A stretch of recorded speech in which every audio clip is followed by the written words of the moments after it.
Bonjour à tous.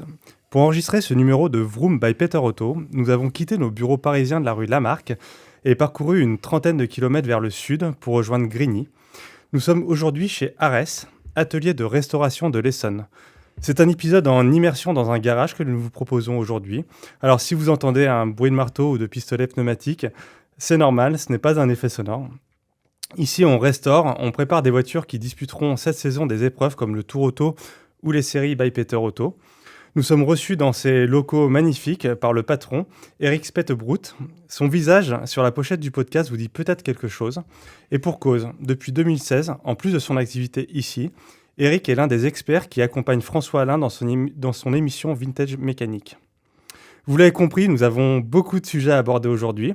Alors on commence sans plus attendre. Moteur.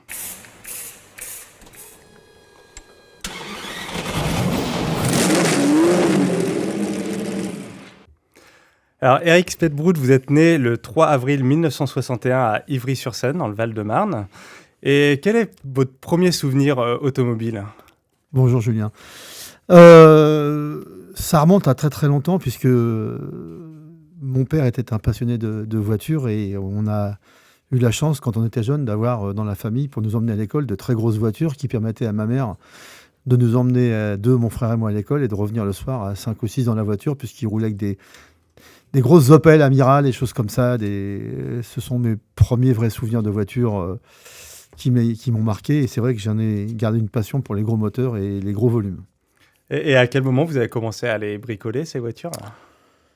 Ça a commencé tôt. Ça a commencé, je pense, comme quasiment tous les gamins. On a commencé avec nos mobylettes. Et puis de mobylettes, on est passé aux motos. Puis des motos, on est passé à nos premières voitures qui étaient ce qu'on pouvait se payer. Donc, comme tout le monde, enfin, comme bien souvent, des voitures qui n'étaient pas vraiment en état, donc il a fallu les faire rouler. Et puis quand ça s'est mis à rouler, nos copains ont su qu'on savait les faire rouler, donc ils ont commencé à venir nous voir, mon frère et moi, et puis voilà, et puis c'est parti comme ça. En marge de ça à côté, on a fait tous les deux nos études, mais c'était quelque chose qu'on avait de chevillé au corps malgré tout, et ça revenait en permanence. Étant en plus issu d'une famille d'artisans qui étaient dans le transport, notre argent de poche, on l'a gagné en faisant de la mécanique sur les poids lourds le week-end. Donc la mécanique, c'était quelque chose qu'on avait chez nous dans la famille. Ce n'était pas quelque chose qu'on devait apprendre, mais quelque chose qu'on devait savoir en plus, comme respirer ou marcher.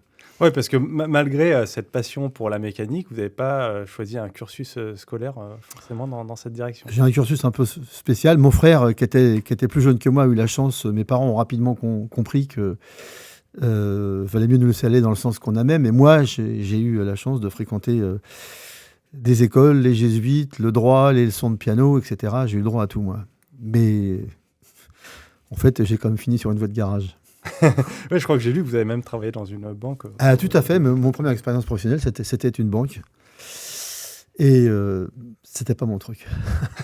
et alors justement, comment ça s'est fait en 84, à l'âge de 23 ans seulement, vous avez créé l'atelier Arès à Juvisy au début, avec votre frère Lionel. Oui, c'est ça. Et racontez-nous vos débuts, comment vous avez fait cette transition de la banque à créer un atelier de réparation automobile. Alors je m'ennuyais beaucoup à la banque, et mon frère qui était rentré, qui avait été débauché de l'école, enfin embauché à la sortie de l'école par Renault, parce qu'il était sorti meilleur élève de sa promotion, s'ennuyait chez Renault pendant que je m'ennuyais à la banque.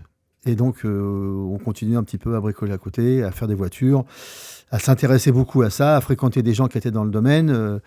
J'ai un ami d'enfance qui avait eu la bonne idée de s'acheter une techno à l'époque, et donc on passait nos soirées à la préparer et nos week-ends à la casser, ce qui occupe à temps plein. Et puis, c'est venu comme ça. Donc, c'était une monoplace. Ouais, une monoplace techno, c'est ça, ouais. Et puis, ce qui s'est passé, c'est que moi, je ne me voyais pas rester Enfin, j'étais pas fait pour ce type d'activité professionnelle. Et mon frère s'embêtait dans un atelier.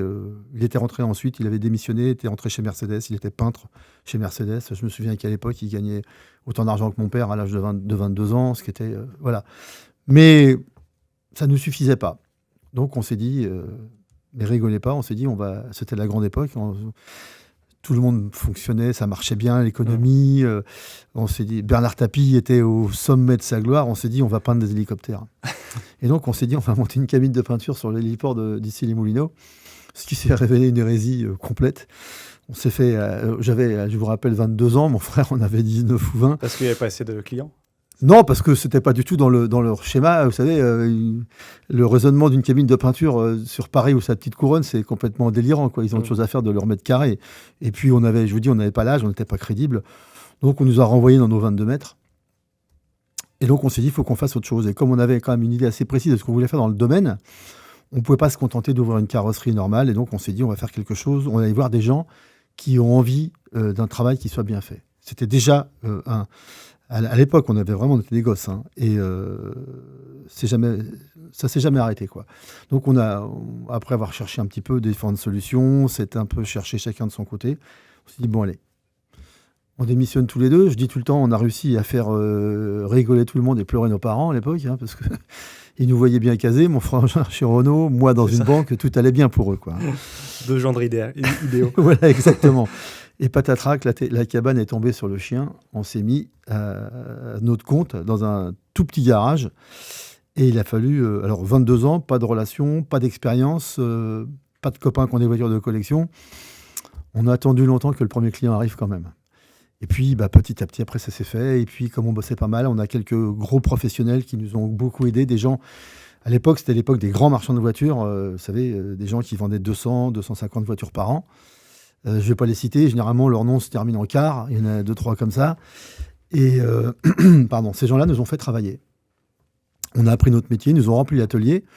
C'était pas toujours très lucratif, mais au moins on avait des voitures et on pouvait exercer notre art. Et vous, à l'époque, ça vous a paru évident de vous concentrer sur les voitures anciennes? Parce que c'était moins j'allais dire la mode qu'aujourd'hui, c'était moins en vogue. Au début des années 80, les gens achetaient des voitures modernes et en étaient très fiers. Alors schématiquement, c'était pas la mode du tout, et la majorité des gens ne comprenaient pas ce qu'on faisait, hein. Je me souviens de scènes assez cocasses chez les gros distributeurs parisiens, qui soient à Levallois pour certaines marques allemandes, ou qui soient pas très loin pour d'autres marques italiennes, ou même, je me souviens très bien de la place d'Aligre pour Jaguar, où quand on est dans les magasins, on nous disait « Tu nous ennuies avec tes vieilles voitures ». Vous savez, c'était l'essor de la technologie. Ils avaient des outils magnifiques. Je me souviens des énormes visionneuses qui étaient le top de la technologie à l'époque pour chercher les pièces détachées. Alors que nous, on les obligeait, on les contraignait à rouvrir leurs vieux magasins, leurs vieux bouquins pour chercher des pièces pour des nanars. Ils ne comprenaient pas très bien. De l'autre côté, le schéma, c'est qu'on travaillait pour des gens qui étaient pas très argentés, mais on n'avait pas très bien compris le concept encore, hein. Mais par contre, c'était des gens qui savaient exactement ce qu'ils voulaient, c'était des belles mécaniques, ça nous plaisait, on avait rêvé de ces voitures-là. On était jeunes, j'allais dire, on était jeunes et beaux, et donc on n'avait pas besoin de beaucoup d'argent. Et donc ça allait bien comme ça.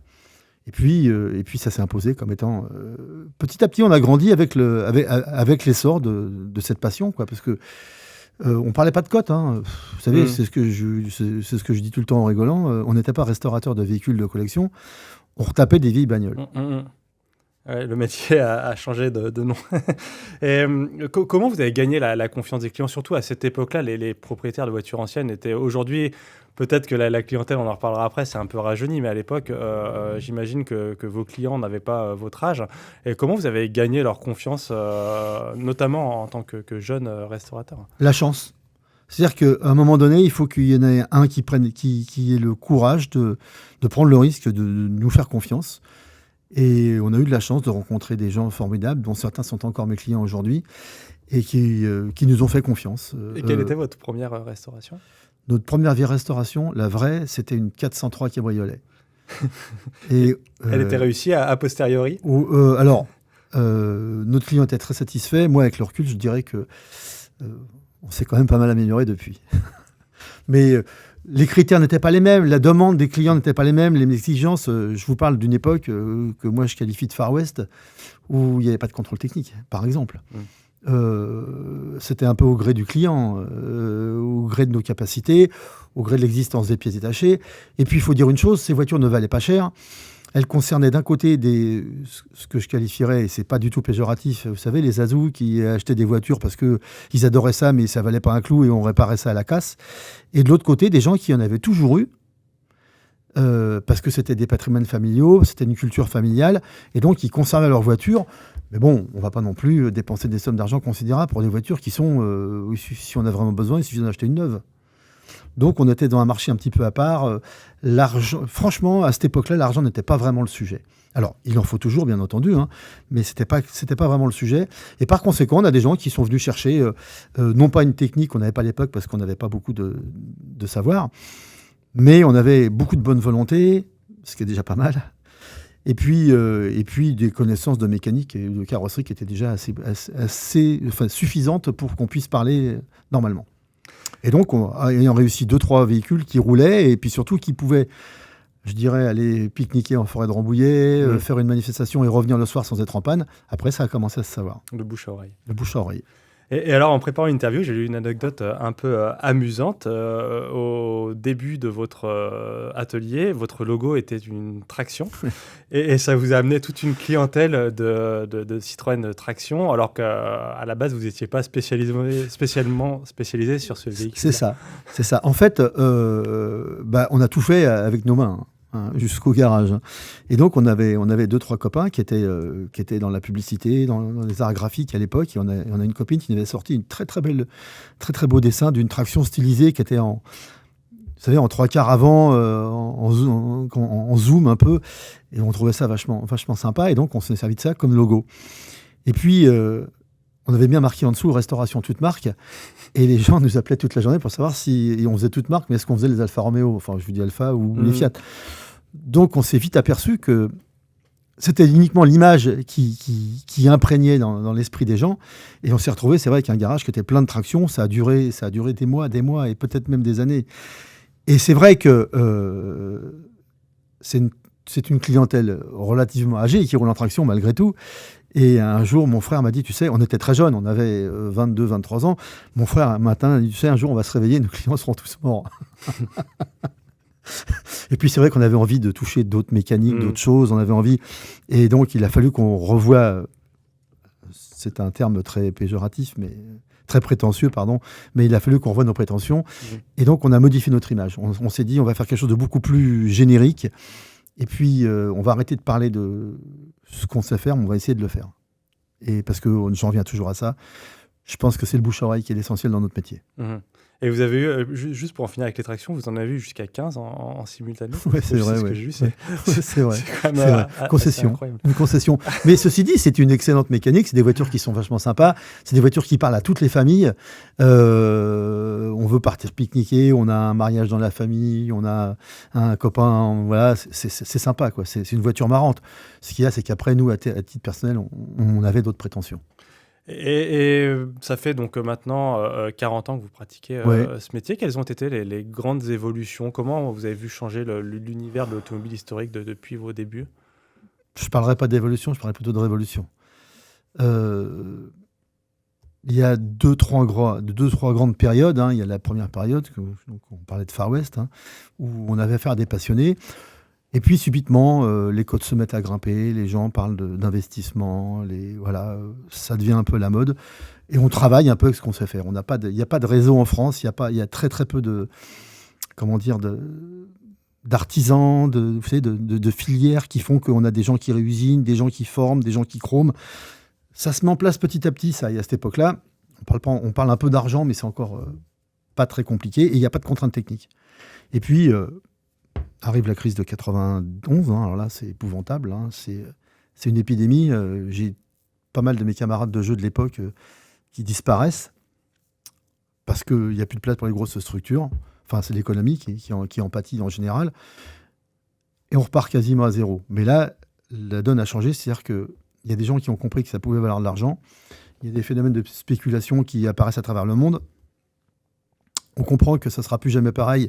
C'est-à-dire que toutes ces voitures étant été produites essentiellement pour les États-Unis et la culture américaine faisant qu'ils bazardaient ça au poids de la ferraille, grosso modo, et là, c'est terminé. C'est-à-dire que les voitures commencent à valoir cher à l'étranger, on en a peu en Europe, les prix grimpent, bien entendu, les clients deviennent exigeants, c'est normal, puisque les voitures valent cher, se met en place un réseau de professionnels qui donc veulent vivre de leur art, et donc on franchit la première étape. Et puis après, c'est parti, ça ne s'arrêtera plus jamais, avec des oscillations, des moments de baisse, des moments de hausse, mais avec un phénomène de cliquet qui fait qu'on ne redescend jamais vraiment, Hum, et qu'on a aujourd'hui des voitures qui valent le prix de grands tableaux qui sont dans les musées. hum. Et vous, ça, dans votre façon de travailler, ça a impliqué d'être de plus en plus pointilleux dans votre restauration, d'être de plus en plus fidèle à l'original. Peut-être qu'au début, comme vous le disiez, vous étiez un peu plus bricoleur, hein, j'allais dire. C'est ça, mais je l'assume complètement. Je considère que autant aujourd'hui ça me froisse un peu, autant à l'époque c'est tout à fait. On assume le truc, on retape, Hum. hein, voilà, et puis on roule. Parce que Ouais, sans quand forcément même, chercher à refaire le modèle tel qu'il était exactement, mais à on la a le sortie plaisir de d'usine. rouler, ouais, voilà, c'est ça. Cheveux au vent, parce qu'à l'époque on en a encore, donc on en profite. Je parle des cheveux. Et non, apparaît à ce moment-là la nécessité de répondre à... C'est simple, hein, à partir du moment où on veut devenir des professionnels, on considère qu'on est des hommes de l'art. Par conséquent, on doit savoir de quoi on parle et on doit le réaliser dans les règles de l'art. C'est tout à fait légitime que le client ait cette exigence. Et à partir de... Parce que de toute façon, on sait très bien qu'à un moment donné, parce que je vous rappelle que le meilleur moment en amour, c'est quand on monte l'escalier. Donc, ils ont beau nous jurer qu'ils les vendront jamais. Quand on restaure une voiture pour un client, à un moment donné, dès qu'elle est terminée, ils pensent déjà à la suivante. Donc, par conséquent, interviendra inexorablement le moment où la voiture sera mise en vente. Et là, il faut qu'elle soit dans les critères. On a toute une période comme ça qui va, je dirais, des années 90 aux années 2010, où ça se professionnalise, ça devient... Il y a plein de gens qui apparaissent, il y a des filières complètes, hein, avec voilà, les sous-traitants, etc. Et ça devient très professionnel, parce qu'il faut dire aujourd'hui que c'est devenu un milieu très professionnel. Et on a cette phase qui va, alors avec des changements de métier, parce que mon métier a évolué tout le temps. Il a fallu qu'on change de métier au moins 4 fois, parce qu'on est passé de la populaire à des voitures qui soient beaucoup plus ludiques, des voitures ludiques à des voitures plus prestigieuses, et des voitures plus prestigieuses, des voitures qui sont plus techniques, toujours dans le souci de garder une espèce d'avance sur la tendance. Puis la course par la suite, on y viendra tout à l'heure, qui est une évolution peut-être pas logique, mais inexorable de notre activité, avec cette constante qui est une qualité de prestation et un professionnalisme qui va croissant, sans interruption. Et on a une espèce de césure qui intervient il y a une petite dizaine d'années, où ça se démocratise tellement. On commence à en parler à la télé, il y a des journaux partout. Il est de bon ton. Il y a une génération qui apparaît, de toute façon, qui arrive pas loin de la retraite, qui a des moyens, qui a envie d'évoquer son passé, qui a envie de se faire plaisir, qui a envie de profiter de ses loisirs. Et là, le marché explose et on se retrouve avec... côte à côte, des gens qui sont d'excellents professionnels et des gens qui n'ont aucune connaissance des choses. J'ai tendance à dire en rigolant parfois que des fois j'ai l'impression de vendre des fenêtres en PVC ou des vérandas. Parce qu'apparaissent des professionnels qui n'ont pas, et encore une fois c'est pas péjoratif, bien que mes propos pourraient le laisser paraître, ils n'ont pas la culture, ils n'ont pas la connaissance. Et donc, de toute bonne foi, ils achètent des voitures qui sont parfois pas comme elles devraient être. Ils les revendent avec la marge qu'ils doivent appliquer dessus pour vivre et qu'ils les revendent pas comme elles devraient être. Et là, mon métier change à ce moment-là. Encore une fois, ce qui, je dois le dire, énerve beaucoup mon frère qui assume beaucoup plus la partie technique. On a aujourd'hui, c'est 25-30% de notre activité, c'est de faire rentrer à l'atelier des voitures qui n'ont jamais roulé, qui ont été restaurés, et il faut recommencer parce que ça ne fonctionne pas, parce que c'est pas la bonne technologie qui est appliquée, c'est pas le bon savoir-faire, c'est pas les bonnes pièces. Voilà, donc on recommence. C'est une nouvelle façon d'appréhender le métier, et je pense que c'est inexorable. J'attends l'étape suivante. Et vous avez une petite idée justement de l'évolution que peut avoir l'univers de l'automobile ancienne dans les années à venir ? Vous savez, je suis quelqu'un de très inquiet, moi. Je passe ma vie le nez en l'air et ce qui se passe aujourd'hui ne m'intéresse pas vraiment. Ce qui m'intéresse, c'est ce qui va passer demain, voire après-demain. Et donc, je m'intéresse beaucoup à ça. J'ai des impressions qui ne sont pas toujours très, très agréables, mais qui, je pense, vont se réaliser. Je pense que la conjoncture actuelle économique, politique, ce que vous voulez, fait que les contraintes vont devenir de plus en plus lourdes sur ce type de voiture. Et ces contraintes, ont un effet pervers, c'est que ou c'est parfait, ou ça devient inexploitable. Et si c'est parfait, ça coûte cher. Donc, ipso facto, il y a des voitures qui vont sortir. Je dirais qu'il y a une gamme de voitures relativement populaire qui n'aura plus sa place parce que ça sera tellement de contraintes financières et techniques et pour les gens que les gens se désintéresseront de ça. Ça ne sera plus un loisir. Et puis de l'autre côté, vous avez des voitures qui sont rarissimes, qui sont des pièces de collection au vrai sens du terme et qui vont devenir des icônes. Je les appelle les Jocondes en fait. En fait, l'idée c'est simple. Si vous vouliez faire un portrait de famille au siècle dernier, enfin au siècle d'avant même, il fallait faire appel à un peintre. Soit vous faisiez un tableau qui était fait par un peintre du coin, il y avait toute votre famille, et puis ça finissait, dans le meilleur des cas, dans votre grenier, ou le grenier du grand-père, et dans le pire des cas, sur une brocante ou dans la cheminée. Et puis si vous étiez d'une famille noble, vous aviez des relations, c'était un grand peintre qui faisait votre famille, et votre portrait, pardon. Et avec un peu de chance, ça peut être Renoir qui a fait un portrait de la famille. Et là, ça finit dans un musée. Et ben, je pense qu'il en est de même pour les autos. Je pense que ça va se passer de la même façon. D'où l'intérêt d'être de plus en plus méticuleux, respectueux de l'authenticité et de respect de l'origine, parce que c'est ce qui va faire la différence. Moi, il n'est pas rare aujourd'hui, quand un client veut vendre une voiture, qu'un éventuel acquéreur me téléphone et me dise « Écoutez, est-ce qu'on peut venir voir la voiture de monsieur Untel ? Par contre, je viendrai avec mon expert et mon garagiste. » Et ils passent 4 heures sur place avec leur tablette, leur lumière, leur téléphone, machin, à prendre des notes et puis à faire un rapport très circonstancié. Et quand ils recontactent mon client, à qui j'ai pris beaucoup d'argent, il y a 2 discours. Soit il dit, écoutez, la voiture est pas mal, et il discute d'argent. Soit il dit, écoutez, mon expert a vu la voiture, faut changer ça c'est pas la bonne taille de pneus, c'est pas les bonnes jantes, les sièges sont pas de la bonne année, machin. Je vous fais une proposition à 50%. Et là, je vous assure que c'est généralement moi qui passe un mauvais quart d'heure. Ouais. Et ça, c'est inexorable. Ça me dérange pas. Ça me dérange pas. Ça va obliger moi et mes camarades de jeu à devenir de plus en plus pros. Et alors justement, vous parlez du développement de ces compétences dans le temps. Vous avez fait le choix, vous, de maximiser ces compétences en interne. Vous faites pratiquement tout ici. Vous avez une cabine de peinture, un carrossier. Vous faites aussi, je crois, la sellerie. On a un de sellerie à l'étage, tout à fait. Tout ça, c'est à quel moment vous avez fait ces choix-là et comment vous trouvez les personnes capables de faire de la carrosserie ou de la sellerie sur des voitures aussi différentes que celles que vous avez ici? Vaste sujet, vous avez peut-être 5 heures à m'accorder quand même. Oui, on y va.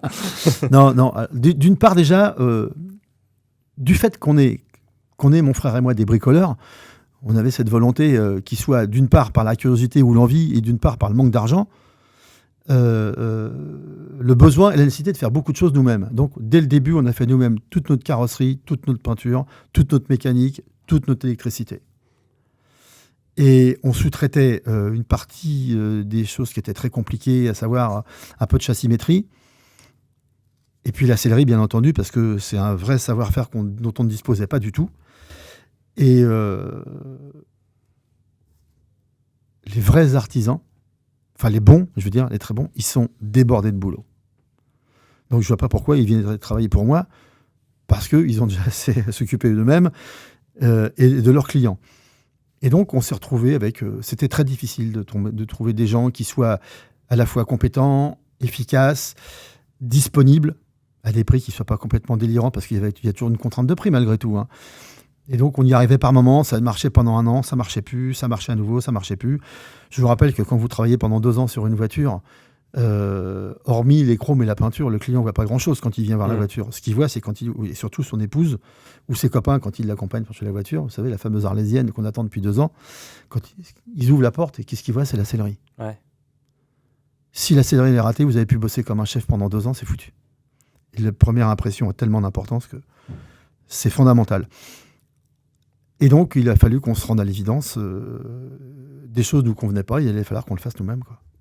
Mais je ne suis pas exceptionnel dans ce domaine, hein. Je vois tous mes camarades de jeu, ils font pareil que moi, hein.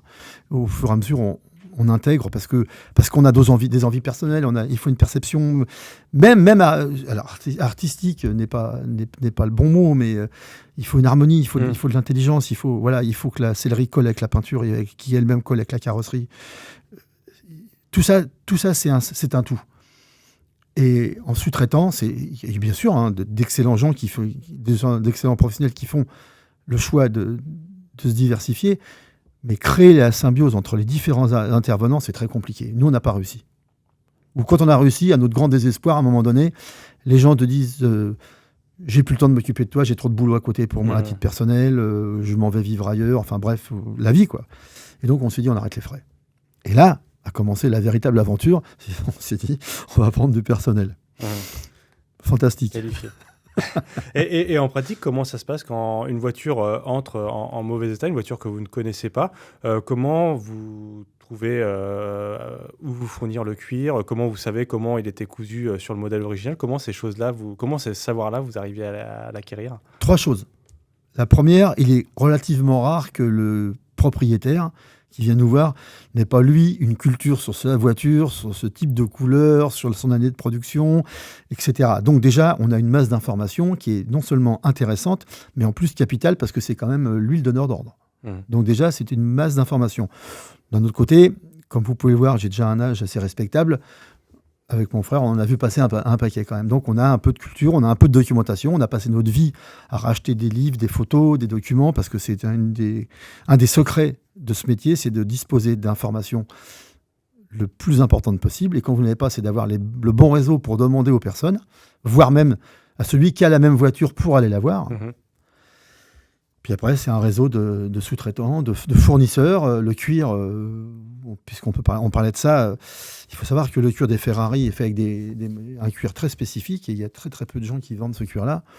Si on prend le cas, je vais prendre un exemple simple, toutes les Ferrari, les Maranello, etc., le cuir s'abîme sur les planches de bord, il faut le refaire. C'est un cuir qui a un grain très spécifique. Si vous n'avez pas le bon fournisseur, vous ne pouvez pas refaire. C'est pas beau, c'est pas dans l'esprit. C'est pas harmonieux, comme vous dites. C'est des mois et des mois à gratter à la porte du marchand qui te dit écoute, je suis désolé, mais moi je produis X centaines de pots par mois et elles sont toutes vendues. Donc je cherche pas de nouveaux clients. Donc c'est à vous à un moment donné de lui donner envie de vous vendre. Et ça fait partie du jeu. Et alors, de fait, vous êtes très attaché à la transmission de ce savoir-faire. Et vous avez aussi vous formez ici des apprentis. Vous en avez actuellement une personne qui est en apprentissage. C'est quelque chose d'important pour vous? Alors, c'est important à plusieurs titres. D'abord, c'est important parce que, et c'est pas quelque chose de nouveau pour nous, Lionel et moi, on a nos enfants qui travaillent avec nous. Et vous n'êtes pas sans ignorer que la perception dans la société du travail manuel est quelque chose de pas très valorisant. Et donc, on s'est dit, ne serait-ce que pour nos enfants, déjà au départ, parce que c'est quelque chose de très égoïste, se dire, attendez, il faut vraiment que, voilà. Vous savez, quand j'étais avec mes copains avec qui j'avais fait des études, qui sont devenus architectes ou notaires, et que je leur disais, mon fils est carrossier, je voyais sur leur visage qu'ils étaient un peu désolés pour moi, ce qui est très énervant. Et donc, on a sans cesse essayé avec Lionel de valoriser notre métier. On a essayé par tout moyen, on a essayé un paquet de trucs, on a essayé de faire j'ai formé 36 apprentis depuis que je suis à mon compte. Enfin, on a formé avec Lionel, pardon. Donc un par an. Pardon ? Un par an. En grosso modo, c'est un par an. On en a eu parfois 2 par 2 parce qu'on s'était dit, vous savez, en créant une espèce de synergie, celui qui est en deuxième année se sent un peu responsabilisé pour celui de première année. C'est plus facile parce que plus les années passent, plus on devient des vieux monsieur qui savent beaucoup de choses et qui sont psychorigides. Donc pour les gamins, c'est bien d'avoir des jeunes qui ça nous oxygène les neurones. Sinon, on a tendance à penser qu'on sait quasiment tout sur quasiment rien. Vous voyez, et c'est pas très drôle. Et donc, on a développé cette idée de former des apprentis. On a essayé de créer une filière d'excellence avec les lycées de la région. C'est très compliqué. Le poids du système administratif. On a rencontré plein de gens de bonne volonté et plein de freins. Et donc, on a essayé plein de trucs et ça marchait pas. Dans le même temps, on avait des problèmes, nous, pour trouver des gens compétents. C'est comme les sous-traitants. Quand les gens sont compétents, ils bossent pour eux. Et donc, on s'est dit, on va les former. Et après avoir essayé plein de solutions, on s'est dit, on va aller à la source. On va aller dans les écoles et puis on va parler de notre métier. Et ça fonctionne. Est-ce que d'après vous, il y a aujourd'hui, avec le recul que vous avez, est-ce que vous craignez qu'il y ait une partie du savoir euh, en carrosserie ou en sellerie qui se perde? Est-ce que vous pensez que ça risque de devenir de plus en plus difficile de trouver des jeunes intéressés par ça, ou est-ce que vous êtes au contraire plutôt confiant? C'est le plus grand des dangers. Parce que on a gagné une première bataille, c'est-à-dire que à l'image des cuisiniers ou de certains métiers, on a récupéré une certaine, alors entre guillemets, une certaine noblesse. C'est-à-dire que aujourd'hui, quand un enfant rentre chez lui en disant à ses parents je voudrais devenir carrossier et faire de la restauration de véhicules anciens, c'est pas un drame dans la famille, on ferme pas les volets, on se cloître pas pendant 3 semaines en pleurant.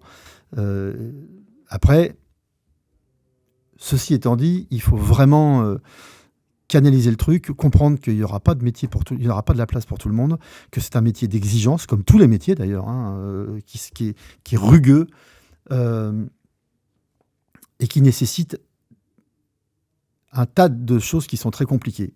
Pour répondre à votre question, le risque inhérent à ça, c'est qu'il y a une génération qui part, une très grosse génération là, puisque c'est et tout le monde n'a pas transmis. Il y a de la documentation qui disparaît. Il y a des gens qui ont un savoir-faire qui est tout à fait empirique. Si on ne va pas chez eux les chercher, moi j'envoie mes enfants bosser un peu avec eux, bricoler, se frotter à eux, je dirais, parce que c'est un peu contagieux le savoir.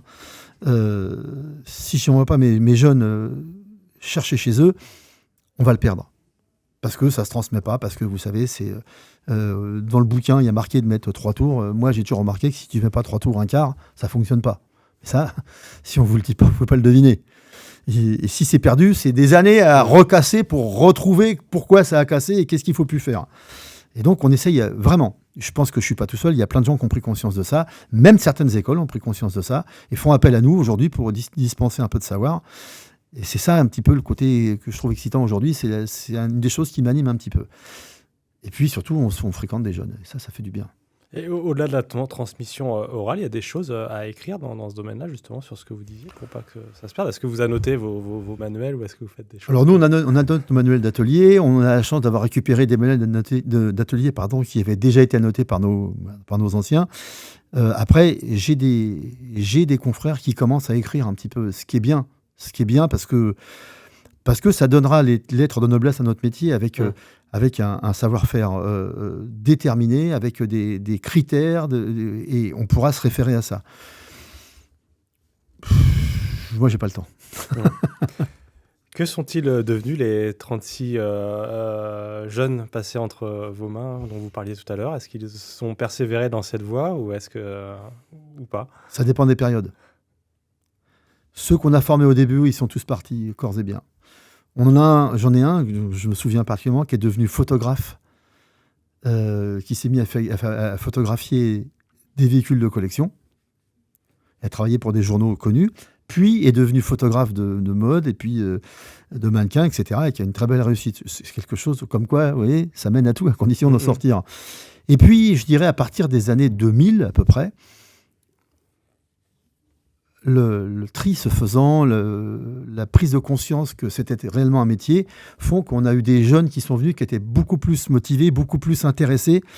Et donc aujourd'hui, les 3/4 des jeunes que j'ai formés, sont restés dans ce milieu-là, sont à leur compte, sont partis en province travailler autre part, ou dans la voiture moderne, parce que bien entendu, il en faut pour tout le monde, mais on en perd beaucoup moins que ce qu'on en perdait. Et détail amusant, vous savez qu'on a on a Noémie, une carrossière qui travaille avec nous, qu'on a pris à la sortie de l'école. Ça a marqué un peu les esprits, ce qui fait que j'ai maintenant régulièrement des mamans qui viennent me voir avec leur fille en disant, voilà, ma fille voudrait faire de la carrosserie ou de la mécanique. C'est assez nouveau, c'est pas mal. C'est pas mal parce que ça fait baisser le taux moyen de testostérone dans les ateliers, ce qui n'est pas négligeable. Et puis, ça apporte une touche de... Ouais, c'est bien.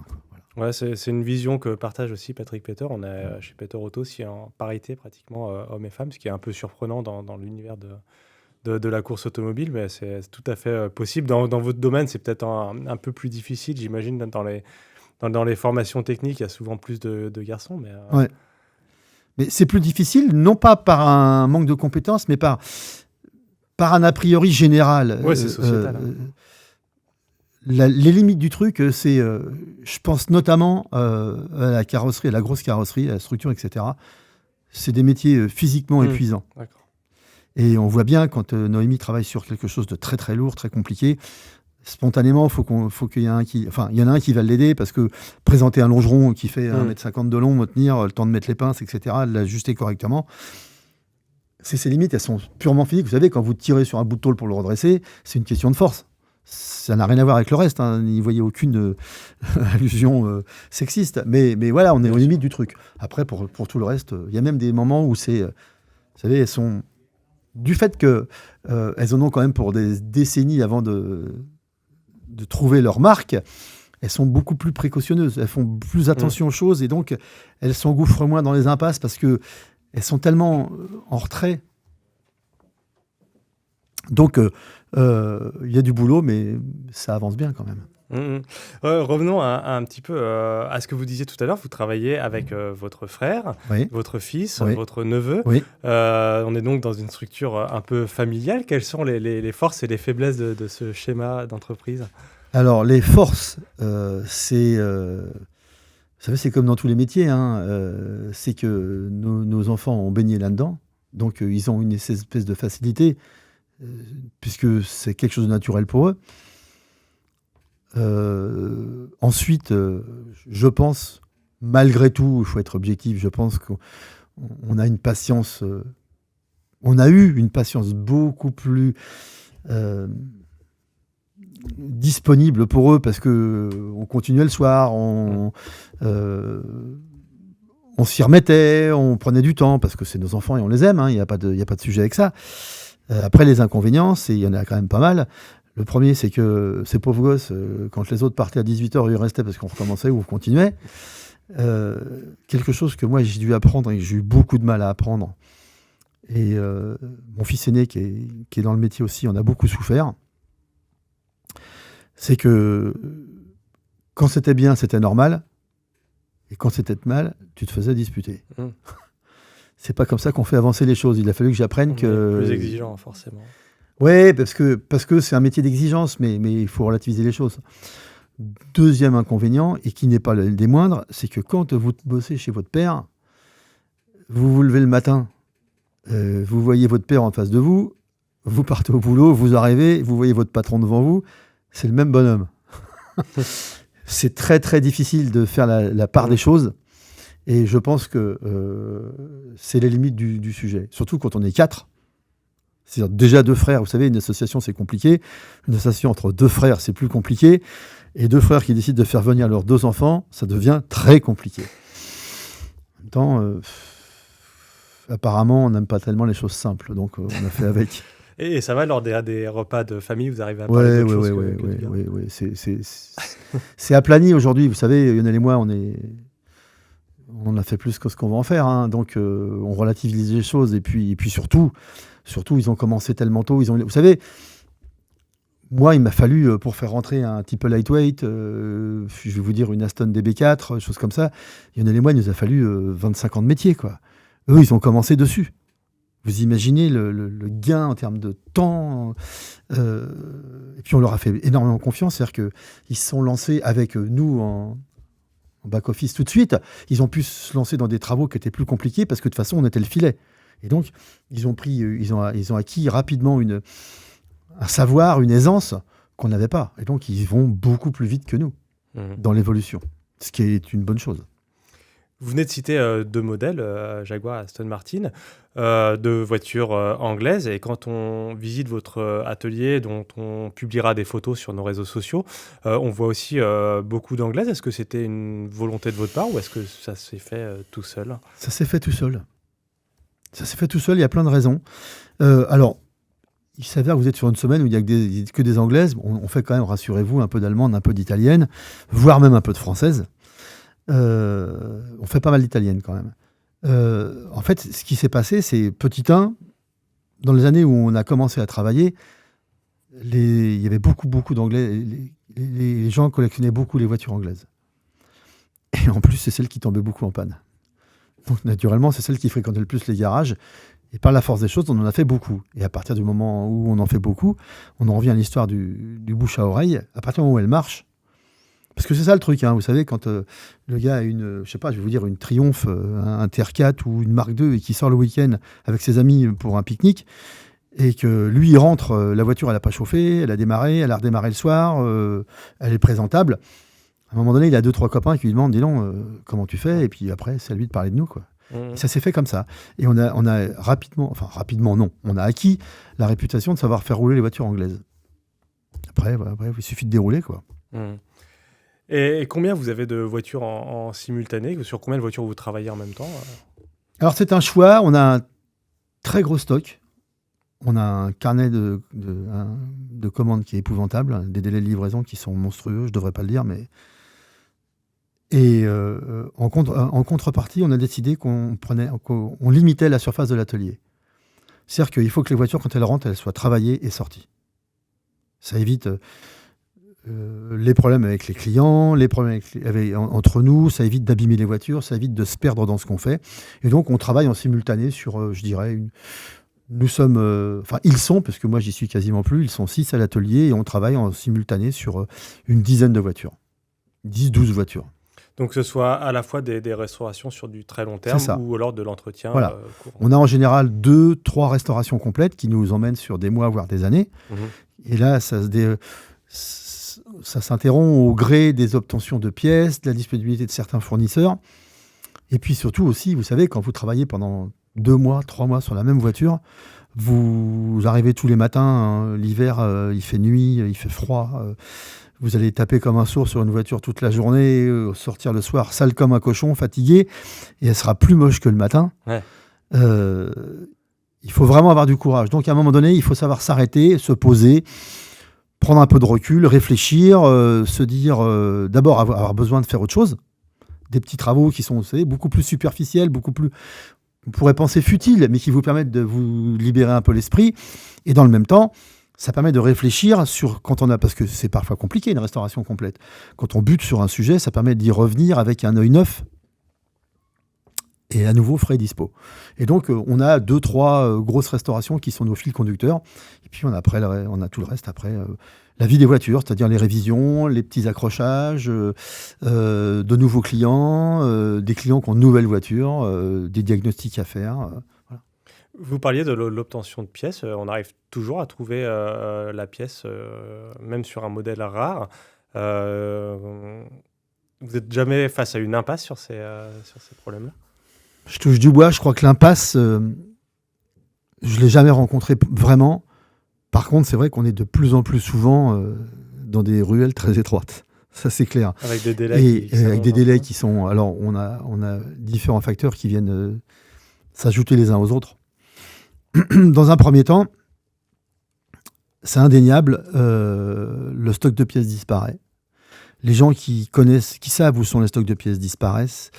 On a connu pendant une période d'une petite vingtaine d'années où on a dépensé de façon inconsidérée le stock de pièces, c'est-à-dire qu'on a remplacé des pièces qu'on aurait dû réparer pour conserver les autres. On n'a pas su le faire parce qu'on était encore dans le schéma de la voiture classique, sans prendre compte de la valeur qu'allaient avoir les pièces. Ça, ajouté au fait que des gens disparaissent, des professions, vous savez, il y a toute une génération de gens qui n'ont pas formé, qui n'ont pas... mais ça va plus loin. J'ai, lors d'une émission de télévision, emmené les caméras chez quelqu'un que j'aime beaucoup, avec qui je travaille, qui forge des lames de ressort. Il n'y a plus beaucoup de voitures qui roulent avec des lames de ressort. Et étonnamment, il travaille avec son épouse. Pour la seule et simple raison que les outils dont il dispose ne sont plus aux normes et il n'a plus le droit de prendre des ouvriers pour travailler sur ces outils-là. Les machines neuves aux normes valent tellement cher pour un marché qui est tellement étroit qu'il ne remplacera pas les outils. Et le jour où lui ou sa femme, où ils auront envie d'aller vivre sur la Côte d'Azur ou ailleurs, ça sera fini. Et ça ne sera pas remplacé. Et donc ça, c'est un vrai sujet. On a le vrai même sujet pour tout ce qui est chromeur. Les normes environnementales sont épouvantables. Je ne dis pas qu'elles ne sont pas justifiées. Elles sont simplement épouvantables pour ces gens qui travaillent. Et le problème, c'est que les changements de normes qui interviennent maintenant tous les 4 ou 5 ans font qu'ils investissent des sommes considérables pour des choses qui ne sont plus au goût du jour 5 ans plus tard. Et donc, évidemment, tout savoir-faire est en train de disparaître. Ça fait d'ailleurs partie des rares domaines que vous sous-traitez, je crois. Oui, bien sûr. Mais c'est un vrai sujet. Là, j'ai perdu mon dernier chromeur à la fin de l'année. Et je vais aller voir des gens qui sont à 200 km d'ici. Parce que le réflexe naturel serait de se dire, je vais faire comme tout le monde, c'est simple. Hein. Je vais envoyer mes chromes en Pologne ou au Portugal. Il y a des gens là-bas qui ne sont pas soumis aux mêmes contraintes que nous. Et donc, c'est plus facile, et donc moins coûteux, puisque la main-d'œuvre est dans, les normes environnementales font que c'est plus simple. Malheureusement, je ne parle pas et je ne connais pas d'avocat ni portugais ni polonais. Donc, le jour où vous me confiez votre voiture rarissime, où j'envoie 73 pièces à chromer et qu'il en revient à 72, et qu'il me dit non, c'est que 72, moi, je préfère avoir quelqu'un qui est à côté de chez moi et qui je parle et on peut régler nos problèmes entre nous. La distance, ça rend les choses compliquées. Je sais que c'est pas très tendance de dire ça aujourd'hui où on est dans une période de mondialisation. Ça dépend, ça commence à être très bien vu de parler en Made in France, donc c'est quand même très Mais bien. Nous, on n'a pas dérogé à ça. On n'a pas dérogé à ça et j'aime avoir les gens avec qui je travaille, j'aime toucher, j'aime voir les gens, vous savez, je lui amène, imaginons vous avez un accrochage avec votre voiture, vous avez un pare-choc assez rare qui est très abîmé. Il n'existe pas, nous on va le reformer, le redresser. À un moment donné, on va se dire, bah voilà, c'est très très bien. C'est bon, je l'emmène chez le chromeur. Il m'arrive d'arriver chez le chromeur, qui me disent, attends, mais ton truc là, t'es gentil, tu repars avec, tu retapes dessus pendant 2 jours et tu reviens me voir quand ça sera correctement. Moi, je chrome pas ça. L'échange direct, ça a du bon quand même, ça remet un peu les choses, voilà. Et on a toujours travaillé comme ça, de façon très empirique. Et donc, c'est une des raisons pour lesquelles notre métier devient compliqué, parce que effectivement, l'exigence est plus importante et les possibilités, les champs de possibles se rétrécissent. À cause de tout ça, des normes environnementales, d'un manque de formation, parce que si je prends le cas de Chassin, il ne peut pas former un apprenti. Il n'a pas le droit de venir faire bosser un apprenti chez lui. Donc, il ne va pas transmettre. Alors que quand vous pensez que son grand-père forgeait des lames de ressort pour les carrioles hippomobiles, il a des vieux grimoires, je vois quand je vais chez lui, il ouvre des carnets, il y a des abacs. C'est génial, ça. Et vous parlez de ça, justement, j'ai lu en préparant l'interview, vous aviez restauré une De Dion de 1899, je crois. Ça devait être une restauration, ça devait vous changer un peu du quotidien. Alors, ça nous change, d'abord, ça fait du bien, encore une fois, de s'oxygéner les neurones, et puis on s'est marré avec Lionel, parce que c'est son fils, c'est Erwin, qui a fait le moteur. Et vous savez qu'à l'époque, il n'y avait aucune standardisation. Ça veut dire que le mécanicien qui faisait son moteur faisait ses filetages lui-même à la lime. C'est-à-dire que vous prenez 4 boulons, vous les desserrez, vous les mettez dans une boîte, quand vous voulez les remonter, s'ils ne sont pas dans le bon ordre, ils ne se remontent pas.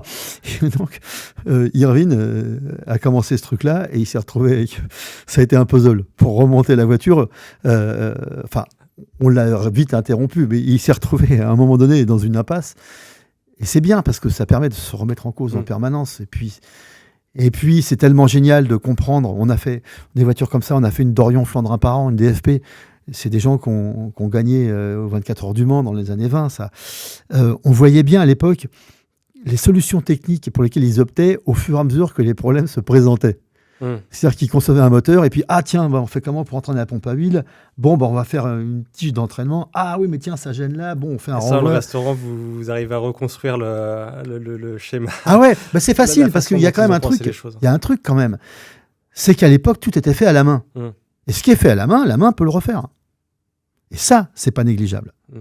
Ce qui va rendre les choses compliquées dans la restauration des éventuelles voitures dans les années à venir, c'est que voilà, j'ai pas des doigts de robots qui font 12 cm de long avec X couple au bout et qui passent dans les interstices. Je sais pas le faire. Et on aura des problèmes avec ça. Quelle est la restauration dont vous êtes le plus fier ? Je reviens à une réponse facile en disant c'est la prochaine. Non, il y a des choses qui nous ont fait plaisir. Vous savez, c'est pas tellement la voiture, parce que notre truc, c'est une histoire de gens. Je vais vous dire quelque chose que je devrais pas dire. Je le dis des fois à des clients. Moi, aujourd'hui, c'est plus le bonhomme que la voiture qui m'intéresse. C'est les relations humaines. Et on a des gens pour qui on travaille depuis plus de 3 décennies. On a nourri, bien entendu, certaines relations, certaines amitiés. Et il y a des gens avec qui on aime travailler. Et il y a des chantiers qui ne sont pas les plus prestigieux, mais qui sont sympas. Vous savez, on a fait l'anniversaire de voiture avec toute la famille. Il y a une voiture qui est dans la famille depuis... Là, je restaure une Chevrolet Bel Air de 58. C'est une première main. Wow. Monsieur avait fait fortune dans le cirage dans les années 50. Vous savez, la réclame à la télévision. Et donc, quand il a gagné beaucoup d'argent, il a acheté une Chevrolet Bel Air. Et puis, il a emmené ses enfants sur la Côte d'Azur au début des années 60. Et la famille a fait un anniversaire de ce désormais vieux monsieur, en regardant les photos de famille, ils se sont vus en culotte courte, des gens qui sont aujourd'hui en retraite, hein, ils se sont vus en culotte courte, à Saint-Trope, devant la Bel Air. Ils ont dit, tiens, mais elle est passée où la voiture? Et ils ont ressorti la voiture qui était dans une résidence à propriété à eux, et ils ont fait refaire la voiture pour leur père. On va livrer la voiture au père, qui a maintenant un âge respectable. C'est sa voiture. Wow. C'est vachement drôle. Et... vous devez être impatient on est tous impatients parce qu'en plus, le retourne. Ouais. Et puis, c'est vrai que il y a un vrai effet de surprise, il y a un vrai truc sympa. Il n'est pas au courant, c'est vachement sympa, c'est des choses qu'on aime faire. Et ça, c'est aussi intéressant, pas moins, pas plus, hein, que la voiture rarissime qu'on va faire. On a la chance des gens qui roulent chez vous nous confient des voitures qui sont éminemment prestigieuses. Oui, mais il y a un aspect sentimental qui est aussi... Mais dans le cas aussi, vous savez, quand on touche une Alfa Romeo qui est une voiture d'usine et qu'il y a que des gens prestigieux qui ont mis leurs mains dedans et des mécaniciens qui sont des génies qui les ont fait tourner, se dire qu'on est le suivant, c'est pas mal quand même. Hein. Là aussi, il y a aussi du sentiment. Et c'est un mix. Je ne suis pas capable de vous répondre sur une restauration précise. C'est plutôt une vue globale des choses. C'est le mix entre la voiture et la personne qui nous l'amène. Et puis, il y a un petit peu l'argent qu'on touche à l'arrivée aussi, quand même. Et à l'inverse, quelle est la restauration qui vous a donné le plus de fil à retordre? Une Lamborghini Miura. Vous étiez content de la livrer Lamborghini Miura. Pour quelle raison? C'est très, très compliqué. C'est une voiture très compliquée. C'est... De par la conception, vous réglez les éléments de carrosserie, c'est parfait. Vous descendez à un trottoir, tout est déréglé. La façon dont travaillaient les carrossiers italiens à l'époque, et c'est ce qui fait leur génie, c'est qu'il n'y avait pas de standardisation. Je dis tout le temps à mes clients en rigolant, tu as l'impression que quand il manquait un bout de ferraille, ils allaient chez le quincailler du coin le prendre, et puis c'était un bout de portail, ils le remettaient en place avec 3-4 coups de marteau. Et c'est très difficile parce que c'est à la fois très exigeant en matière de résultat final, mais le chemin à prendre pour y arriver est épouvantable. Il n'est pas du tout conventionnel. C'est long. C'est long, c'est dur, c'est ingrat. Ça a été une restauration difficile. Mon fils qui s'y est collé a failli abandonner le métier à cause de ça parce que ça a été long. Et puis tout est coûteux. Et avec une exigence de finition qui est intraitable. Vous savez, les petites ailettes des phares, les petites ailettes des portes. L'ajustage, c'est d'une complexité terrible. Le client était content? Écoutez, j'aime à croire que oui, puisqu'on se voit toujours. Et il a payé sa facture. Donc oui, a priori, il était content. Et alors, de la restauration à la préparation pour la compétition, il n'y avait qu'un pas. Comment avez-vous franchi ce pas-là pour venir sur les événements Peter Auto, puisque c'est de ça qu'on va parler maintenant? Alors, je vais vous dire franchement, l'anecdote était assez drôle. On y est venu parce que c'est nos clients qui nous y ont poussé. J'ai un de mes clients qui était un gros client avec qui on est devenu amis d'ailleurs, hein, qui a une très belle collection de voitures. Mais qui avait envie d'en faire autre chose. On est en quelle année? On doit être dans les années 2010, 2010. Attendez, ça fait quoi? Ça ferait 2020. Ah non, non, je dis moins que ça, 2004, 2005. D'accord, oui, donc vous étiez quand même assez tôt dans... Il vient me voir en me disant Eric, j'ai une très mauvaise nouvelle. Il va falloir que vous annonciez à votre femme qu'on va partager un hôtel tous les deux pendant une semaine. Et en fait, il avait rencontré Patrick et il avait décidé de s'inscrire au Tour Auto. Et je ne m'intéressais pas du tout à ça. J'avais abandonné toute idée de faire de la course automobile après mes déboires en Martini et en techno. Et j'étais passé à autre chose. Et puis, j'ai bien compris très rapidement que si je ne répondais pas à ses attentes, quelqu'un d'autre le ferait à sa place. Et donc, naturellement... On On a embrayé là-dessus, et puis c'est tellement génial que ça nous a plu. On a rencontré des gens formidables, toutes vos équipes. C'est un formidable moyen d'échanger avec nos confrères, parce qu'on bosse dans nos ateliers, en général, chacun de notre côté. Hein. Et là, c'est l'occasion de se voir, d'échanger. C'est une sortie pour des ateliers pour les jeunes. Mmh. Puis c'est tellement motivant pour eux, et puis pour nous, hein, que donc, rapidement, ça s'est imposé comme étant quelque chose d'incontournable. Après, hein, c'est simple, hein, vous commencez par faire une voiture en régule, puis 2, puis 4. Puis, il y en a qui vous dit... être dans une voiture sur un circuit avec mon copilote qui me dit tu devrais freiner, on va trop vite, c'est pas tellement naturel. Donc il vous dit je vais peut-être le faire en compétition parce que j'ai envie de rouler très vite. Puis voilà. Après, rouler très vite, le principe c'est de rouler plus vite que les autres. Et pour vous, dans le travail, qu'est-ce que cela change de préparer une voiture pour la compétition plutôt qu'une restauration normale? Vous êtes dans des détails différents, j'imagine. Je vais vous faire 2 réponses différentes qui ont toutes les 2 leur valeur, mais la première, c'est que c'est épouvantable parce que ça vous saccage le planning dans l'atelier. C'est énormément d'argent. C'est beaucoup moins lucratif. Ça coûte énormément d'argent aux clients. C'est très difficile, c'est d'une exigence épouvantable, c'est une remise en cause permanente, c'est des déceptions monstrueuses, des joies pas de même niveau, mais c'est les montagnes russes. Et d'un autre côté, c'est génial parce que c'est des montagnes russes, des déceptions épouvantables, des joies immenses, et puis surtout... Moi, j'y ai trouvé quelque chose que j'ai un peu de mal à vendre au départ, mais qui s'impose de toute façon. C'est génial pour les gens de l'atelier. Parce que ça les oblige à se mettre... et je pense que, objectivement, moi qui ne mets plus beaucoup les mains dedans, on ne le dit pas assez, mais ils font un boulot extraordinaire. C'est une remise en cause permanente. Ça veut dire que vous allez bosser loin de chez vous, loin de votre confort, loin de vos outils, loin de vos fournisseurs. Parfois vous bossez à même le goudron ou dans l'herbe. Le client, alors je parle pas sur les circuits, je parle en rallye, je pense au tour auto. Vous êtes à 30 km du client, il vous appelle pour dire qu'il y a un problème. Vous avez 3-4 informations, vous roulez comme un dingue en réfléchissant. Il faut déjà que vous ayez visualisé la chose.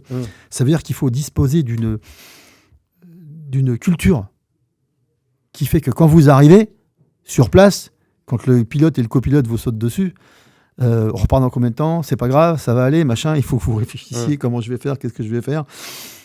C'est génial. Pour la formation, c'est génial. Et puis, vous savez, ça vous oblige à vous mettre en difficulté. Et ça, c'est formateur. Vous disiez aussi tout à l'heure, avant de commencer l'enregistrement, que dans votre univers, il y a une petite tendance à se refermer sur soi-même, à rester dans son garage, et que les compétitions vous permettent de rencontrer un peu c'est formidable. D'autres gens. C'est formidable. C'est rencontrer des gens qui sont souvent plus compétents que vous et qui n'ont pas opté pour la même solution de vous. Vous dites, tiens, peut-être qu'il faut réfléchir encore un peu. C'est de la remise en cause, c'est de l'échange. C'est une belle ambiance. Oui, vous parliez tout à l'heure d'Yvan Mahé, qui est votre concurrent sur les compétitions Peter Otto. Il est quand même 2 crans, 3 crans au-dessus de moi. Et votre ami, mais c'est quand même des gens que du coup vous voyez en dehors des événements Peter mais on Otto. n'est jamais avare d'un conseil, d'une pièce, d'un service, bien entendu, et ça doit se faire dans la bonne intelligence, et ça se passe comme ça en général. Et ça fait partie du plaisir, parce qu'effectivement, notre boulot, vous savez, c'est travailler là, on est relativement discret de par l'activité qu'on a. Donc, nos clients ne sont pas des gens qui se mettent en valeur. Donc, on bosse de façon discrète. S'il n'y a pas ça, on reste dans notre coin, on bosse avec nos outils, notre documentation, nos voitures, et on ne voit personne. Et effectivement, la saison de course, c'est les premières récréations. Et puis, bien, d'un autre côté, c'est énormément de travail. C'est une forme de team building pour votre équipe. Pardon ? C'est une forme de team building pour votre équipe. Oui, tout à fait, exactement. Et puis, en même temps, c'est créer un microcosme quand même dans lequel il y a du travail pour tout le monde, ça génère de l'activité, ça supporte des gens qui fabriquent des pièces qui ne pourraient pas travailler que pour la restauration. S'ils usinaient pas toute l'année pour les pièces mécaniques de course, le jour où on a besoin d'un petit zizi pour une Facel Vega qui n'existe plus, le gars il n'est pas là avec sa machine-outil parce qu'il a disparu. Alors que là, quand il fait des usinages toute l'année, il est là. grâce à cette demande permanente. C'est que du bonheur. Et puis, vous savez, vous retrouvez là où étaient les icônes il y a 30 ans, dans les mêmes paddocks, avec les mêmes voitures. C'est des éléments où vous vous dites « Waouh, comment j'ai fait ?» Ouais, c'est assez incroyable quand on regarde. Mais c'est fantastique. Vous savez, moi, il y a un truc. On a la chance d'avoir les passes et puis enfin d'être sur la pit lane au moment classique avec les changements de pilote la nuit. Quand vous êtes de l'autre côté et que vous voyez ça, moi j'ai 2-3 copains que j'ai fait venir. Je leur aurais payé un mois aux Bahamas, ils n'auraient pas été plus heureux. Ouais, hein. c'est clair. C'est quelque chose de mythique. Hein. Vous y êtes, vous êtes dans le sein du sein, quoi. Si je vous amène une Ford Escort et que je veux en faire une Mexico comme celle que vous avez restaurée, qu'on voit dans Vintage Mécanique, Ouais. on en parlera tout à l'heure. Et qu'est-ce que ça implique? Quels travaux vous avez à faire sur cette voiture pour la transformer en bête de course? Ça dépend de ce que vous voulez. Puisque vous parlez de cette voiture que j'adore, c'est un vieux monsieur que j'adore qui nous aide beaucoup, qui nous aime beaucoup et qui est charmant avec nous, qui parle toujours de nous dans des conditions dithyrambiques. Et il avait un cahier des charges simple. Il a couru sur des voitures fantastiques. Il connaît les pilotes de F1. Moi, je me suis retrouvé en voiture avec lui. Son téléphone sonne, c'est Marion Andretti qui appelle, quoi. Je veux dire, vous voyez. Et il m'avait dit, voilà, je veux faire le tour auto avec mon épouse et je veux pas mettre d'argent, je veux qu'on puisse se parler, être ensemble, je veux pas prendre la flotte. Donc le cahier des charges était celui-ci. Et donc on a fait quoi? On a fait un châssis qui est super, une voiture qui tient la route, elle est soudée au parquet.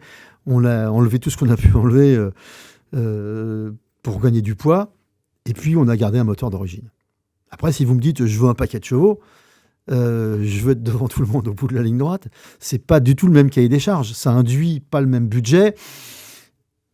Il n'y a pas deux clients pareils. Il n'y a pas deux voitures qui sont pareilles. Et sur un engagement comme au Tour Auto, comment est-ce que vous structurez? J'imagine que c'est un gros défi logistique pour vous. Comment est-ce que ça se passe? Est-ce que les personnes de votre atelier sont suffisantes ou est-ce que vous faites appel à des gens de l'extérieur pour Alors, on touche du bois. Jusqu'à présent, combien de voitures vous avez sur un Tour alors, Auto? selon les années, et selon, on va dire entre 5 et 10. D'accord. Voilà. 10 étant notre... Et comment se gère donc l'assistance de ces voitures? Eh bien, comme on peut. Non, je plaisante.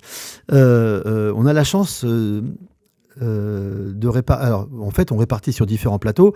On a la chance d'avoir des clients qui... on est une petite équipe familiale, vous savez, les gens se connaissent, nos clients se connaissent, on partage les mêmes hôtels, on dîne ensemble, on se connaît bien. Et donc, ils partagent les assistances en général. Hein. Et donc, on a... généralement un camion avec 2 mécaniciens pour 2 voitures sur un même plateau. On espère simplement que les 2 voitures tomberont en panne au même moment avec une distance de 50 km. Ça, c'est la seule chose qu'on essaie d'éviter. Et puis on partage l'assistance en 2, ça fait qu'on divise les frais par 2. Ça veut dire que nos 2 mécaniciens sont dédiés à ces 2 voitures. Après, on répartit par plateau, régularité, plateau 3, plateau 4. J'ai pas de voiture en plateau 5 en général, puisque c'est des voitures plus récentes et on n'en fait quasiment pas. Tout au moins pas au Tour Auto. Et puis après, moi j'ai... donc on a des mécaniciens dans chaque voiture, puisqu'on a suffisamment de mécaniciens ici pour... et puis c'est des voitures qu'on connaît, qu'on a fait nous-mêmes. Et puis on a nos autres employés qui ne sont pas spécialement mécaniciens, mais qui sont capables de faire le porteur d'eau, c'est-à-dire aller chercher les pièces, aller rouler quand on est vraiment crevé, qu'on a bossé la nuit et qu'il faut dormir un petit peu, sinon qui répondent au téléphone, et puis qui mécanique avec nous quand il faut le faire, parce qu'il y a des opérations qui sont simples et qu'on peut faire à 2, ou qui peuvent même faire tout seul. Et donc pour l'instant, et je touche du bois, nous sommes autosuffisants. Donc ça fait combien de personnes vous avez? On part à 8. 8. On part à 8, c'est-à-dire tout le monde, on ferme l'atelier, on est Et vous plus là-dedans, là. vous avez un petit rôle de coordinateur? Alors moi généralement, j'ai pas un camion avec, encore que ça dépend des années, mais je roule avec une voiture et je fais l'interface entre les différents camions et c'est moi qui vais chercher ce qui manque ou ce qu'il faut, ou qui rapporte ou qui aide, parce que aussi parfois quand il faut être à plusieurs, je suis là. On a quelques belles passes d'armes, notamment cette année on a fait l'embrayage d'une Mark II en une nuit, la fameuse Mark II qui avait gagné le Tour Auto en 61. C'était une gageure parce qu'on a attaqué à 20h30 et on a fini à 5h30 le matin. Donc, il est important à un moment donné que certains puissent aller dormir pour conduire après. Et là, on a bossé... ils ont bossé à 5 et je me suis chargé de trouver les pièces, trouver ceci, trouver cela, leur amener à manger, leur amener, etc. Puis mettre mon grain de sel parce que je ne sais pas faire autrement. Mmh. Alors le pilote devait être content de retrouver sa voiture roulante le lendemain. Écoutez, il a été charmant. Il a fait des photos, il nous a remerciés, il a parlé de nous à l'arrivée, il a expliqué qu'il pensait vraiment que ça s'arrêtait, il était surpris. Ça fait partie des bons moments, quoi. Et sur les événements circuits, tels que le Mans Classique ou les séries Peter Auto, c'est un peu le même dispositif. Vous avez un camion On qui part part moins de nombreux, on l'atelier, part avec le camion, notre outillage, on s'installe. Là, généralement, vous partez combien de temps avant l'événement? Comment ça se passe? Généralement, on part le mercredi midi. D'accord. Pour être sur place le mercredi soir, ou mercredi matin pour être sur place le mercredi soir. Parfois, certains clients veulent faire les essais libres et donc faut être là. S'ils les font pas, nous, ça nous va bien. On s'installe, on se pose, on a le temps de voir nos copains, on a le temps de prendre nos marques. Parce que c'est beaucoup de tension, c'est beaucoup de pression, c'est de l'adrénaline. Et tout à l'heure, vous évoquiez vos souvenirs de pilotage sur Martigny et Techno, mais vous n'avez donc pas persévéré dans le pilotage. Non. Et ça ne vous tente pas aujourd'hui quand vous êtes sur les circuits, ça ne vous titille pas un petit peu? Il y a beaucoup de préparateurs comme vous, la plupart roulent avec leurs clients en compétition. Je vais être franc avec vous, pas tant que ça. Déjà, j'ai du mal à concevoir que je vais rouler en même temps que mes clients. Moi, j'arrive pas à comprendre ça. Enfin, non pas à le comprendre, je n'arrive pas à le réaliser, moi. Moi, c'est un talent qu'ils ont, je pense. On parlait tout à l'heure d'Yvan et Guillaume Mahé. Alors déjà, il y a la structure. Ils sont une structure suffisamment importante pour pouvoir déléguer. Nous, on n'est pas suffisamment nombreux pour pouvoir déléguer et dans les voitures à côté. Nos clients ne comprendraient pas qu'ils soient en panne et que nous, on continue à rouler. Donc déjà, ça limite un petit peu. Et puis, je ne devais pas être si bon que ça en tant que pilote. Sinon, ça se saurait. Oui, après, on est quand même sur des événements où le but n'est pas forcément peut-être le meilleur. On est quand même là, les pilotes sont là pour s'amuser. C'est vrai. Mais rassurez-vous, je roule avec des copains, on a les roulages, je roule un peu, je fais quelques rallyes à côté avec mes potes, des choses comme ça. Je n'ai pas spécialement envie d'aller rouler avec les voitures de mes clients. Bien que ce soit magnifique et que je les adore et que je rêverais de les posséder. Hein. Mais là, c'est compliqué. Ouais, mais Patrick Peter partage un petit peu la même vision. Il pourrait aussi rouler sur ses propres compétitions, mais évidemment, c'est difficile d'être à la fois organisateur, d'avoir la tête dans l'organisation et en même temps être au volant, qui demande quand même de la concentration. C'est exactement ça. Il y a des gens qui savent. Il y a des gens qui sont multitâches et puis moi, je suis un peu basique. Hein, je suis un peu monotâche. Il faut que je me concentre à 100% sur ce que je fais. C'est ça. J'arrive pas à me dégager du cerveau pour faire autre chose. Ouais, ça s'entend. Je change un petit peu de sujet. On revient à l'aspect transmission dont on parlait tout à l'heure avec vos interventions dans les écoles. Vous participez aussi à l'émission Vintage Mécanique depuis la première saison en 2006 avec François Alain. Comment est-ce que cela s'est fait? Alors, ils sont venus nous démarcher. Ils cherchaient quelques garages. On a été castés et puis ça leur convenait. Je vous cache pas que c'est comme pour la course, mon frère, mon fils, mon neveu étaient assez réticents à ça. Parce que c'est vrai que c'est s'exposer une fois de plus. C'est vrai que nous, on est moins conscients de ça. Mais nos enfants nous expliquaient que, parce qu'ils sont habitués aux réseaux sociaux, ils sont habitués à tout ça, ils nous ont rappelé que une fois que l'image elle est partie, c'est pour l'éternité. Nous, on voyait beaucoup, avec Lionel, on voyait beaucoup plus le côté communication, vous savez, on fait une page de pub, voilà. Ouais, mais des fois, on ne laisse pas toujours l'image qu'on souhaiterait. Exactement. Et donc, on a été très soucieux de ça. Et ce qui a emporté le sujet, c'est toujours la même histoire. Je me suis frotté, on a parlé tout à l'heure tous les deux, avant l'interview, de la CCI de l'Essonne et des gens comme ça. J'ai toujours essayé de promouvoir mon métier. Et j'ai très souvent échoué parce que, comme je vous expliquais, pour des raisons qui sont diverses et variées, hein,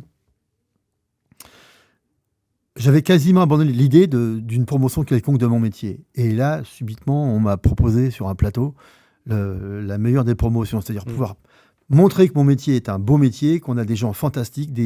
Vous remarquerez bien que dans les émissions,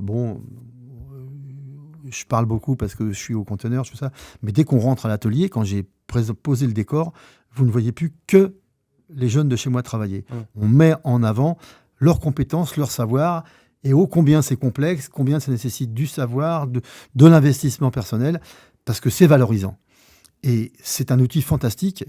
Je ne vois pas comment j'aurais pu, autrement que comme ça, expliquer ça pendant une heure, 52 minutes, à 20h30, sur une chaîne de grande écoute. Ça a été un porte-voix extraordinaire. Ouais.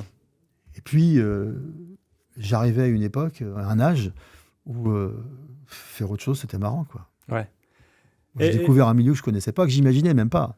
Et alors, racontez-nous un petit peu les coulisses de l'émission. On imagine bien qu'il y a un script quand même derrière tout ça, mais on pense aussi qu'il y a quand même beaucoup de vrai, puisqu'on voit que vous travaillez réellement sur les voitures. Comment est-ce que tout ça se prépare en off ? Alors, très longtemps à l'avance. Bien entendu que c'est pas du cinéma, bien entendu que quand on dit qu'on va souder un morceau, on le soude. Et mes camarades de jeu sont exactement comme moi. C'est beaucoup de travail en amont, c'est tout préparé. C'est s'assurer qu'on aura les pièces pour le jour du tournage. C'est parce que on s'est déplacé beaucoup de gens. Et puis après, c'est à la fois faire les choses comme on sait le faire depuis toujours, mais en plus, il faut que ce soit beau.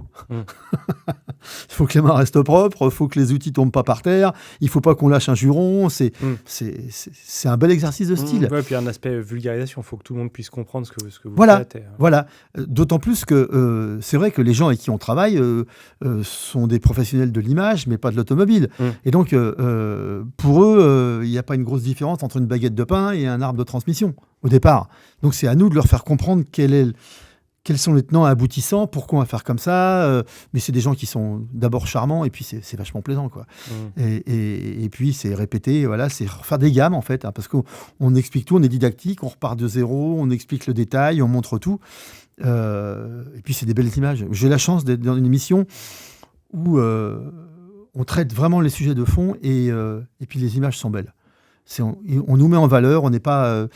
Vous savez, c'est pas de la vraie télé-réalité, il n'y a pas de vulgarisation, c'est que du bonheur. C'est que du bonheur, les gens sont sympas, l'équipe de tournage est sympa, on se marre, et puis ils nous laissent, on a quasiment carte blanche pour les sujets. En fait, l'idée c'est très simple, c'est qu'est-ce que tu voudrais faire ? Et justement, il y a un véhicule qui vous a particulièrement enthousiasmé dans ceux que vous avez pu faire depuis la première saison en 2000. Alors, on m'a beaucoup félicité pour cette voiture et j'ai une tendresse particulière pour la Mark II, celle de Fabrice Quenel qui court chez vous, qu'on a fait d'ailleurs pour le Tour Auto. On est parti d'une épave et ça a été très compliqué pour l'équipe de tournage parce que généralement on fait des opérations techniques qui sont assez courtes parce qu'ils ont besoin de temps. Hein. Et là, ils ont filmé chez moi pendant 9 mois. C'est-à-dire qu'on a pris une épave, on l'a désossé complètement et on a fait une voiture de course. Ils ont filmé toute la préparation, la mise en sécurité, le châssis, la peinture, la carrosserie, le moteur de course, le pont arrière, tout, les suspensions. Ils ont filmé intégralement et ça donne une belle émission. C'est celle que je préfère. Et en plus, pour le coup, c'est une voiture que tout le monde peut voir régulièrement au Tour Auto ou ailleurs, mais c'est une voiture qui sort régulièrement. Je peux vous dire que quand on est au Grand Palais, les gens viennent nous voir en disant « Ah, c'est celle de la télé, c'est celle de la télé ». Avec une couleur très reconnaissable. On la publiera aussi sur les réseaux sociaux, cette Ford Mexico. On approche bientôt de la fin de l'émission. Est-ce qu'il y a encore une voiture que vous n'avez jamais eue dans votre garage et que vous rêvez de restaurer ? Plein. Je sais que je les ferai jamais toutes. Je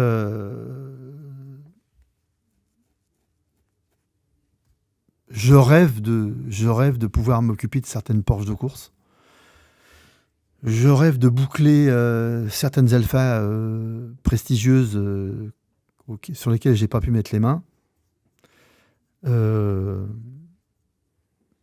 Ça manque d'italienne un peu ici ? Non, ça dépend des moments. On rentre là, c'est dommage, vous arrivez un jour trop tôt, on rentre demain 275 des cours. J'ai une Uraco qui va rentrer la semaine prochaine. Non, on en fait aussi, on en fait moins. On en fait moins parce que parce qu'on a tellement d'anglaises à faire qu'il y en a tout le temps dans l'atelier. Il y a des gens qui sont très très compétents pour les italiennes. Vous savez que c'est plus vrai en ce qui concerne les italiennes et les allemandes. Les gens ont tendance à aller dans des garages spécialisés qui ne font que ça. Donc naturellement, on en voit moins. Par contre, là, on vient de terminer un BB 512. Voilà, on en fait tout à fait régulièrement. Et je vous fais grâce de toutes les Alphas, de toutes les petites Fiat, les Lancia. Vous avez pu voir une Lancia dans l'atelier. Non, on en fait. Moins, c'est vrai, mais on en fait quand même pas mal. Et pour en revenir à votre question, je peux même pas vous donner citer un modèle particulier, mais je rêve de plein de voitures. Plein de voitures. Je rêve de voir en vrai, capot ouvert dans mon atelier, une GTO, par exemple. Je pense que ça ne se produira jamais. Mais évidemment que pour tout le monde, c'est un Graal. Là, j'ai de la chance d'avoir un client qui vient de s'acheter une Type D. Une vraie. Je vais voir ça dans pas très longtemps. J'espère ne pas mourir avant. Tiens, une question que j'ai oublié de vous poser. Quel conseil vous donneriez à une personne qui souhaiterait commencer dans la compétition historique? Quel véhicule acquérir en premier? Comment débuter dans ce domaine-là? J'imagine que des fois, vous avez des clients qui ont déjà la voiture et vous auriez aimé les orienter vers autre chose. Ça nous arrive même de les orienter alors qu'ils ont déjà la voiture, de leur réorienter, ça nous arrive même. Je dirais qu'il y a, tout dépend du profil et de l'âge de la personne en question, mais il y a des choses, il y a des trucs qui sont simples. J'en reviens à la Ford Mexico mais c'est pas une, vous savez, on a été interpellé par Harry Vatanen avec cette voiture, qui était venu nous voir sur un parfait en disant c'est à vous la voiture, ouais. Et vous savez que c'est ma première voiture de rallye, il m'avait dit. C'est ce que j'allais dire, il a piloté en rallye. Voilà, premier conseil, achetez une voiture simple. Achetez une voiture dont les pièces ne coûtent pas le budget de la défense nationale. Fiabilisez le moteur sans chercher à tout prix les chevaux. Faites un bon freinage. Faites un très très bon châssis parce que c'est, à mon avis, le début du truc. Et puis après, travaillez. Les courbes, le freinage, apprenez à comprendre votre mécanique. Quand ça va pas, c'est pas la peine de tout péter. Et ça peut être sympa et pas très cher. Après, il y a une autre, je vous file un petit tuyau qui vous concerne vous directement. Les voitures qui gagnent sont quasiment toutes les mêmes.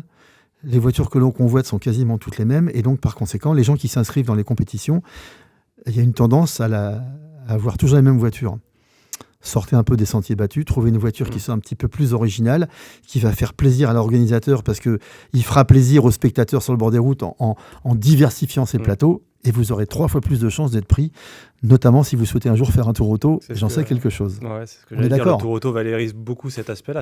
Mais parce que le danger... au spectateur un panel le plus large possible. Mais pourquoi? C'est parce que c'est ça le but. Le but, moi, je sais, pour en avoir entendu Patrick en parler régulièrement, hormis le fait qu'on est d'horribles égoïstes tous et qu'on veut se faire plaisir, Patrick a en tête de faire plaisir aux gens. Moi, vous savez, j'ai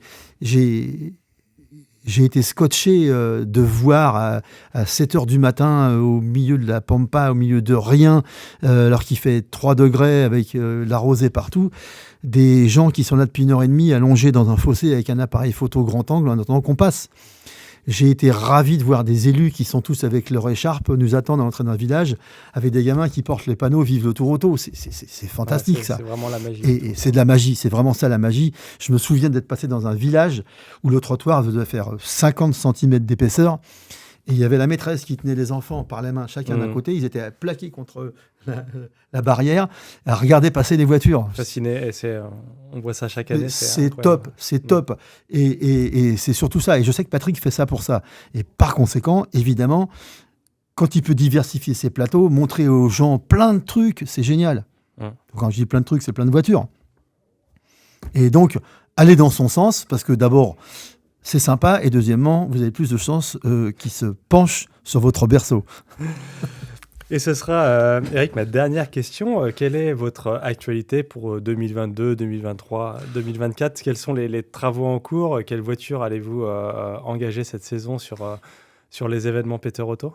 Alors, parmi mes projets, il y a celui de survivre définitivement à la Covid-19. ça nous aura quand même, comme à tout le monde d'ailleurs, posé beaucoup de problèmes. J'ai hâte que les plannings, les programmes de course redeviennent pérennes et posés. On croise tous les doigts, parce que je sais combien c'est difficile pour vous. Nous, on ne fait que suivre, mais j'imagine sur des gros événements où vous avez, un engagement énorme qui doit être pris des mois à l'avance, comment ça doit être compliqué. À titre personnel, je vais essayer de faire rouler toutes mes voitures. On a la chance d'avoir quelques clients qui ont fait des gros achats de véhicules au cours des 2 années-là, parce qu'il n'y avait pas grand-chose d'autre à faire, et qui avaient envie de passer à l'étape supérieure. Donc on va faire rouler quelques belles autos. Et puis moi j'aime bien amener de nouveaux clients à la course, désormais.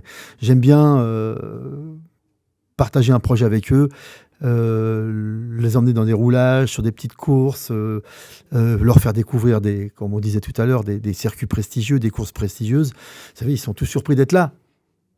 C'est vachement sympa. Et puis de les porter un peu en avant avec des chronomètres qui évoluent, parce que quand on est tout en haut, l'évolution du chronomètre, ça devient quelque chose de très insignifiant. Alors que quand on a quelqu'un qui découvre ce que c'est qu'un freinage ou qu'une trajectoire, on avance très vite, et ça, c'est sympa, parce que ça parle à tout le monde, quoi. Et donc, on va faire rouler des voitures, et puis j'ai hâte que mes enfants prennent la main et qu'ils sachent le faire, que je puisse uniquement me pointer le samedi matin pour aller voir que tout se passe bien. Et peut-être que du coup, vous pourrez prendre le volant.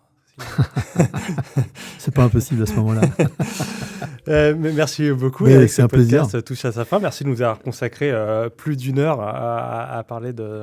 Alors vous savez, quand on parle de voiture, je pourrais y passer la journée complète. C'est notre passion, c'est ce qui nous anime. Hein.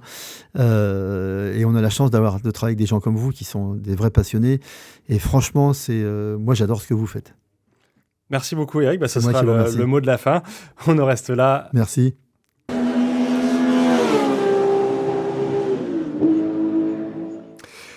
Merci à tous d'avoir écouté ce podcast avec Eric Spetbrout.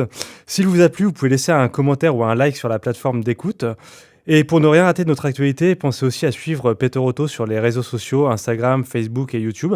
Nous y publierons d'ailleurs des photos qui illustreront les propos d'Eric. Voilà, c'est fini. On se retrouve le mois prochain avec un nouvel épisode de Vroom by Peter Auto. À très vite.